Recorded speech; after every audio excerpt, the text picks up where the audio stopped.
Bonjour à vous tous.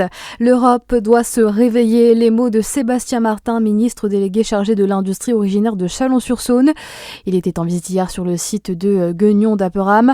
Il a notamment rappelé la concurrence déloyale venue d'Asie dans le milieu de la sidérurgie. Conséquence, l'acier arrivant d'Asie est vendu moins cher que celui des acteurs français, expliquent nos confrères du journal de Saône-et-Loire.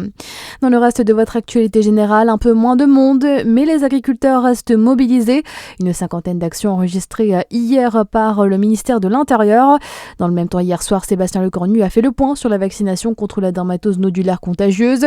Près d'un bovin sur 5 est vacciné dans les 10 départements ciblés dans le sud-ouest du pays notamment. Le président brésilien, lui, appelle au courage des dirigeants européens sur le traité de libre-échange entre l'UE et le Mercosur. Réaction de Lula en ouverture d'un sommet du bloc sud-américain après le report de la signature du traité commercial à janvier suite à la mobilisation des agriculteurs.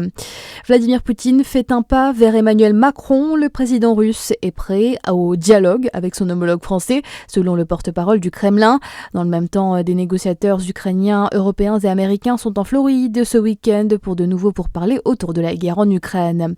En foot, pas de grosse surprise pour l'instant entre le deuxième de finale de la Coupe de France. Le PSG s'est notamment facilement imposé 4-0 hier soir à la Beaujoire contre les amateurs vendéens de Fontenay-le-Comte. Une dizaine de matchs aujourd'hui, ça commence dès 14h45 avec notamment Auxerre-Monaco ou encore Nice-Saint-Étienne.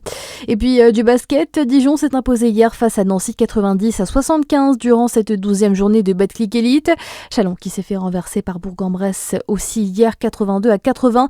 Dijon 11e et Chalon 7e au classement. Voilà pour l'essentiel de votre actualité. Merci d'être à notre écoute. Très bonne journée sur Fréquence Plus.